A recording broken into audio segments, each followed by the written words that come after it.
Hello friends, आज आपण insurance क्लेममधील जी second method आहे आणि जी इम्पॉर्टंट मेथड आहे त्याच्यामध्ये काही स्टेप्स ॲडव्हान्स स्टेप्स आहेत ती मेथड आपण पाहणार आहोत. त्या मेथडचं नाव आहे लॉस ऑफ प्रॉफिट पॉलिसी. म्हणजे व्यवसायाला आग लागल्यानंतर आपलं मालाचं नुकसान होतंच, मालमत्तेचं नुकसान होतंच, परंतु त्याचबरोबर आपली अर्निंग कॅपॅसिटी किंवा आपला प्रॉफिट तो रिड्यूस होतो, कमी होतो आणि त्या संदर्भात आपण जी पॉलिसी घेतो त्याला लॉस ऑफ प्रॉफिट पॉलिसी म्हणतो. When fire breaks out it destroys not only the stock and fixed assets of the firm. म्हणजे जेव्हा व्यवसायाला आग लागते तेव्हा फक्त मालाचंच नुकसान होत नाही, तर त्याच्याबरोबर स्थावर मालमत्तेचं सुद्धा व्यवसायातील नुकसान होतं. But also reduces the profit earning capacity till it's position is restored. परंतु व्यवसाय पूर्ववत पदावर येण्यापर्यंत आपल्या व्यवसायाचं नुकसान सुद्धा होतो, आपल्या व्यवसायाचा जो नफा आहे तो नफा सुद्धा कमी होतो. During the period from the outbreak of fire till the period of restoration, either there are no profits or profits are less than normal. जोपर्यंत आपला व्यवसाय पूर्वपदावर येत नाही तोपर्यंत काही वेळेस आपल्या व्यवसायाला नफा होतच नाही किंवा काही वेळ झाला तर तो कमी प्रमाणात होतो. In addition the business has to pay its regular standing charges. आता जरी व्यवसायाला आग लागली, जरी आपला व्यवसाय काही कालावधीसाठी स्थलांतरित केला असेल, बंद केला असेल, तरी काही फिक्स खर्च आहेत, चार्जेस आहेत, एक्सपेन्सेस आहेत, ते आपल्याला पेड करावेच लागतात.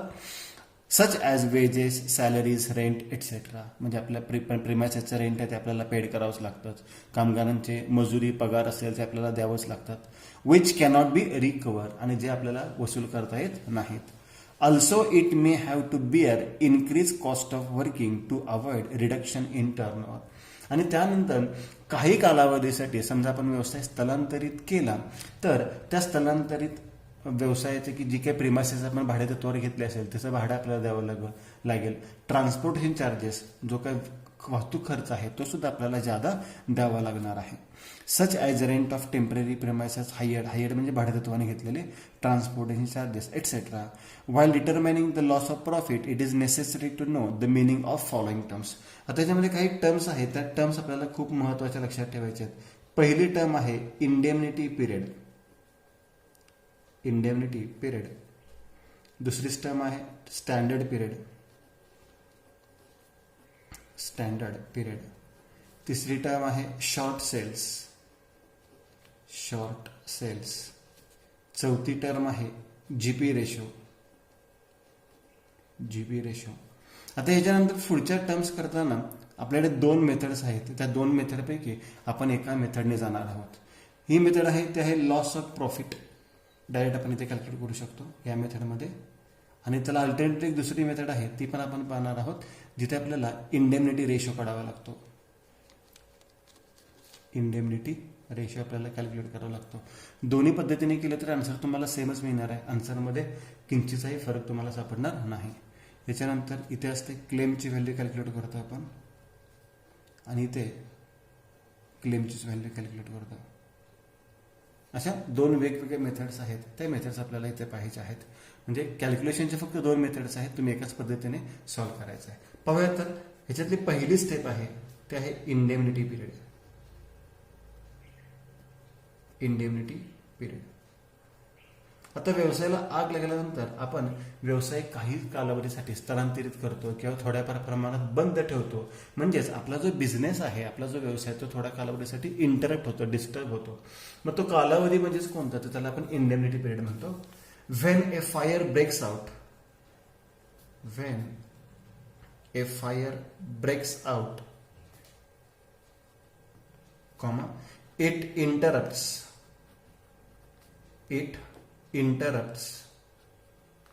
the normal working of the business. The normal working of the business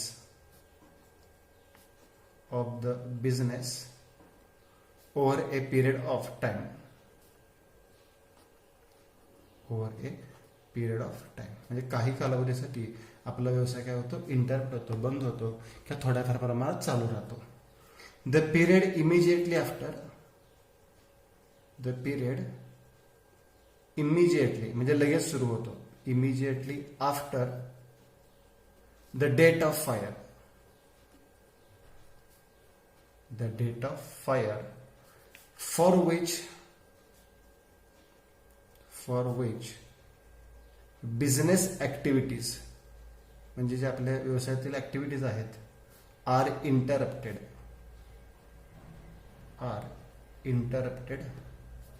not exceeding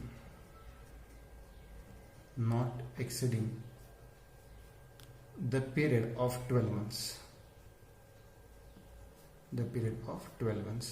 म्हणजे हा जो कालावधी आहे, हा कालावधी 12 महिन्यापेक्षा जास्त नसावा, 12 महिन्यापेक्षा कमी कालावधीचा असतो. ह्याला आपण इंडेफिनिट पिरियड म्हणतो. जर अगदीच हा पॉईंट लक्षात नाही आला तर त्याला आणखी सोप्या भाषेमध्ये सांगतो. इन शॉर्ट, थोडक्यामध्ये, it is the period for which the loss of profit policy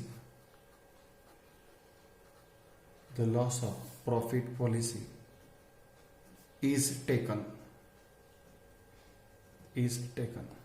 The period for which the loss of profit policy is taken is known as indemnity or dislocation period. Dislocate म्हणजे व्यवसाय स्थलांतरित करणे, dislocation period. बरोबर. हा एक point सर्वात महत्वाचा लक्षात ठेवायचा. आणखी सोप्या भाषेमध्ये, a period starting from date of fire. हे प्रॅक्टिकल एक्झाम्पलसाठी लक्षात ठेवा तुम्ही. A period starting from date of fire and ending on or before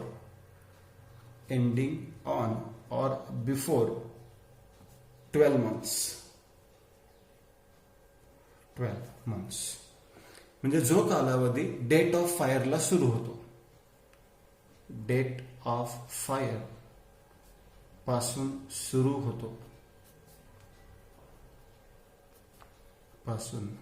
होतो त्याला आपण कोणता कालावधी म्हणतो? इंडेफिनिट पिरियड म्हणतो. त्यालाच काय आपण कोणता कालावधी म्हणतो? Dislocation period. आता ह्याच्यामध्ये आणखी एक पॉईंट तुम्हाला लक्षात ठेवण्यासारखं आहे. जर तुम्हाला 2 कालावधी सेपरेट दिले असतील, म्हणजे इंडेमनिटी पिरियड दिला असेल, तो समजा सांगितला असेल 3 months 4 months, ओके, किंवा दुसरा सांगितलं असेल डिसलोकेशन पिरियड, तोही तुम्हाला सांगितलं असेल 4 months 5 months 6 months, तर दोन्ही कालावधी जर उदाहरणामध्ये एकाच दिले असतील तर जो कालावधी कमी असतो तो आपण विचारात घ्यायचा असतो. ही नोट तुम्हाला एखाद्या एक्झाम्पलसाठी, अगदी रेअर केसमध्ये एखाद्या एक्झाम्पलमध्ये असा पॉईंट तुम्हाला विचारला होतो तेव्हा लक्षात ठेवायचं. म्हणजे ज्या तारखेला व्यवसायाला आग लागलेली असते तिथून जेवढ्या कालावधीसाठी आपण व्यवसाय स्थलांतरित करतो किंवा इंटरप्ट होतो, डिसलोकेट होतो, त्या कालावधीला आपण इंडेमनिटी पिरियड किंवा काय म्हणतो? डिसलोकेशन पिरियड म्हणतो. आता नंबर 2, स्टँडर्ड पिरियड. आता हा एक पॉईंट महत्वाचा. स्टँडर्ड पिरियड म्हणजे काय? तर डिसलोकेशन पिरियड, इंडेमनिटी पिरियड फक्त तो मागील वर्षाचा. बरोबर. आता ह्याचा अर्थ कसा समजून घ्यायचा आहे? Standard period means a period similar to indemnity period. म्हणजे जो इंडेमनिटी पिरियडचा कालावधी असतो सेम तसाच कालावधी indemnity period, but for the previous year. Previous year म्हणजे मागील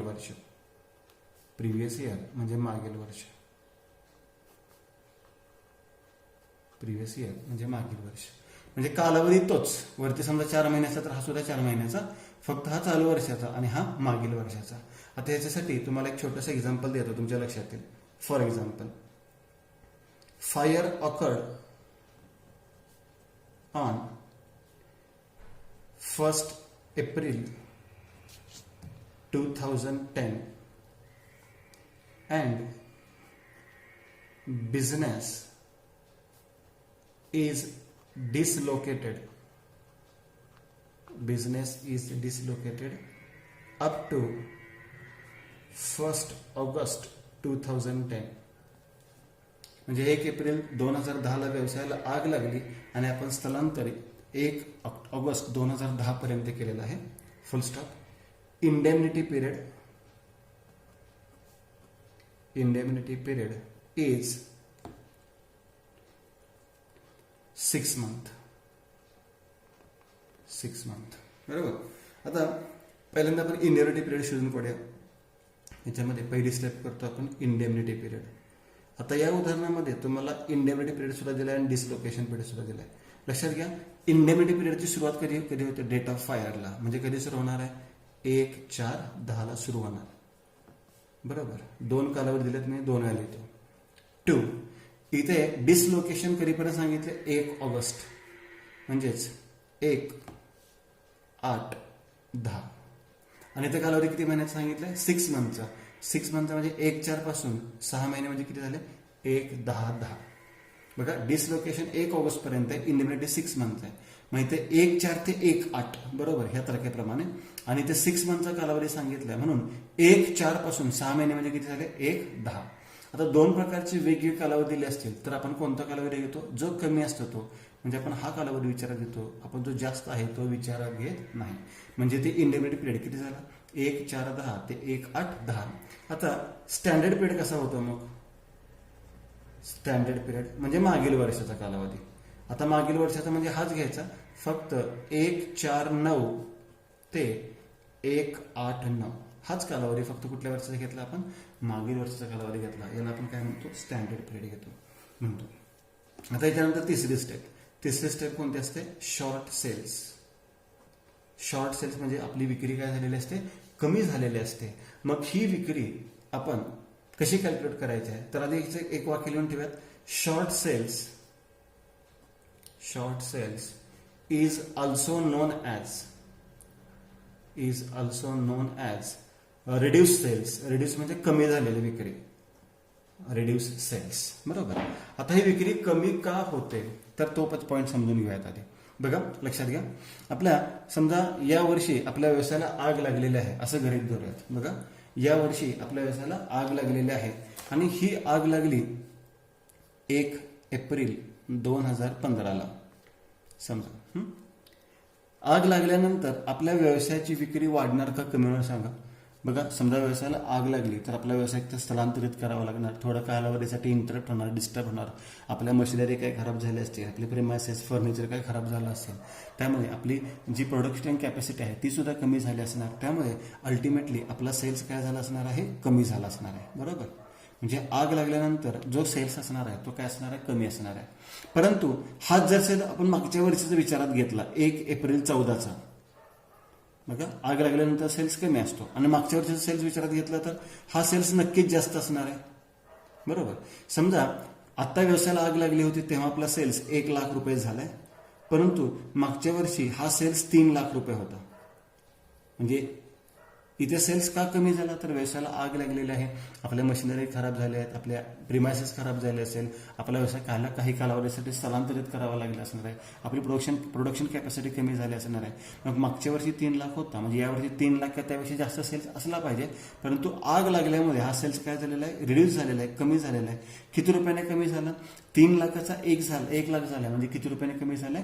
2 लाख रुपयाने कमी झालाय. त्यालाच आपण काय म्हणतो? शॉर्ट सेल्स असं म्हणतो. मग या शॉर्ट सेलचं इक्वेशन कसं तयार होतं बघा.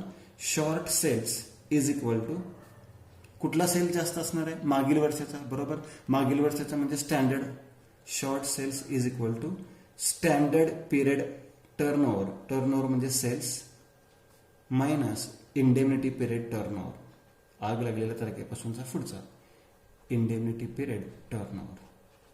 याला आपण काय म्हणतो? शॉर्ट सेल्स असं म्हणतो. हा एक पॉईंट तुम्हाला व्यवस्थित लक्षात ठेवायचा आहे. म्हणजे जे डेफिनेशन आणखी असे करू शकतो आपण.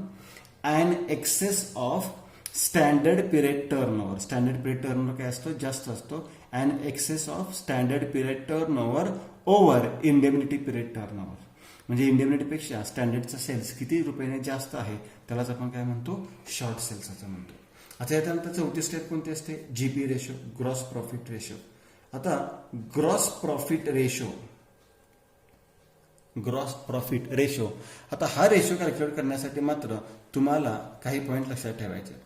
आपण मागच्या मेथडमध्ये पाहिला होता जीपी रेशोचं काही इक्वेशन होतं जीपी अपॉन सेल्स इंटू 100. पण इथं जीपी रेशोचं इक्वेशन मागच्या एक्झाम्पल प्रमाणे घ्यायचं, मागच्या मेथड प्रमाणे घ्यायचं नाही. GP ratio is equal to net profit plus insured standing charges. म्हणजे ज्या खर्चांना मग अशी स्टँडिंग चार्जेस मध्ये पाहिले आपण सॅलरी, वेजेस किंवा रेंट असेल जे फिक्स किंवा नॉन रिकव्हरेबल असतात ते इन्शुर्ड स्टँडिंग चार्जेस ज्याला विमा कंपनीने मान्यता दिलेली असते डिवाइडेड बाय सेल्स इंटू 100. आता ही नेट प्रॉफिटची फिगर असेल, स्टँडिंग चार्जेसची फिगर असेल, सेल्स इयरची फिगर असेल, ही सर्व फिगर कोणत्या वर्षाची घ्यायची असते? लास्ट इयरची घ्यायची असते. म्हणजे नेट प्रॉफिट पण लास्ट इयरचा, स्टँडिंग चार्जेस पण लास्ट इयरचे आणि सेल्स पण लास्ट इयरचे. आणि सर्वात शेवटची स्टेप मग loss of profit is equal to short sales गुणिले जीपी रेशो. आणि जर तुम्हाला ॲव्हरेज क्लॉज दिला असेल तर आपल्याला एक शेवटची स्टेप करावी लागते क्लेम. म्हणजे पॉलिसी अमाऊंट दिली असेल तर तुम्हाला कोणतं कॅल्क्युलेशन करावं लागतं? क्लेमचं कॅल्क्युलेशन करावं लागतं. आणि हे कॅल्क्युलेशन कसं करावं लागतं? लॉस ऑफ प्रॉफिट म्हणजे आता जे आपण रक्कम शोधून काढलेली आहे गुणिले अमाऊंट ऑफ पॉलिसी टेकन म्हणजे पॉलिसी अमाऊंट जी घेतलेली आहे ती divided by amount of policy ऑट टू बी टेकन. म्हणजे किती रुपयाची पॉलिसी आपण घ्यायला हवी होती. आता या अमाऊंट ऑफ पॉलिसी ऑट टू बी टेकन हे कसं कॅल्क्युलेट करतो? तर त्यासाठी एक सिंपल फॉर्म्युला आहे. Amount of policy ought to be taken is equal to sales for 12 months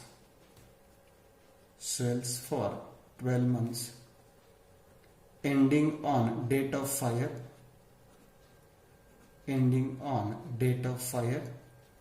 गुणिले जीपी रेशो. या पद्धतीने आपण काय कॅल्क्युलेट करू शकतो? क्लेमची व्हॅल्यू कॅल्क्युलेट करू शकतो. ही एक पद्धत आहे. नॉर्मली आपण सगळे एक्झाम्पल या पद्धतीने सॉल्व्ह करणार आहोत. आता दुसरी पद्धत म्हणजेच काय? तर याच्यामध्ये फक्त एक स्टेप काही बदलणार आहे. ती स्टेप कोणती बदलणार आहे ते आता नीट समजून घ्या. बघा, पहिली स्टेप तर काय करणार आपण? इंडेमनिटी पिरियड शोधून काढणार. इंडेमनिटी पिरियड तो शोधून काढला की त्याचा टर्नओव्हर शोधून काढणार. बरोबर. दुसरी स्टेप काय करणार आपण? स्टँडर्ड पिरियड शोधून काढणार. मग त्याचाही टर्नओव्हर शोधून काढणार. तिसरी स्टेप या दोन्हीची वजाबाकी करणार. म्हणजे आपल्याला काय मिळणार? Short sales is equal to standard period turnover minus indemnity period turnover. Standard period turnover minus indemnity period turnover. यानंतर आपण काय कॅल्क्युलेट करणार? GP ratio is equal to काय सूत्र आहे जीपी रेशोचं? Net profit plus insured standing charges divided by sales into 100. आणि याच्यानंतर जी पाचवी स्टेप करणार आहे त्याला मी स्टार करून ठेवतो. इथे आपण कॅल्क्युलेट करतो इंडेमनिटी रेशो. हा इंडेमनिटी रेशो जसं आपण इथे क्लेम नंतर अमाऊंट ऑफ पॉलिसी ऑट टू बी टेकन शोधून काढतो पहिल्या मेथडमध्ये किंवा पहिल्या पद्धतीमध्ये, तसं इथे काय करतो आपण? इंडेमनिटी रेशो शोधून काढतो. तर तो इंडेमनिटी रेशो कसा शोधून काढायचा असतो? तर amount of policy taken divide by cells for 12 months ending on date of fire into 100 गुणिले 100. आणि त्याच्यानंतर डायरेक्ट 6वी स्टेप येते क्लेमची. क्लेम इज इक्वल टू, आता इथे आपण क्लेम कसा कॅल्क्युलेट करतो, शॉर्ट सेल्स गुणिले लोअर म्हणजे कमी, lower of the above two ratios,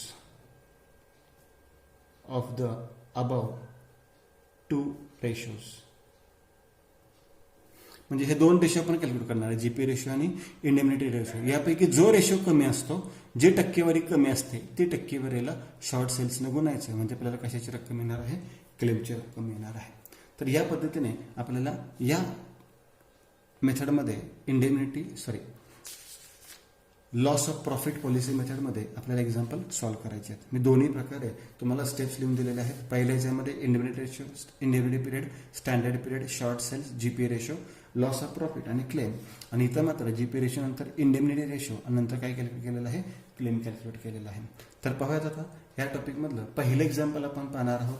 आणि हे पहिलं एक्झाम्पल मी दोन्ही पद्धतीने सॉल्व्ह करून देतो आणि त्याच्यानंतर जी पद्धत आपण कायमसाठी फॉलो करणार आहे त्या पद्धतीने आपण एक्झाम्पल पाहणार आहोत. तर पाहूयात आता पहिलं एक्झाम्पल.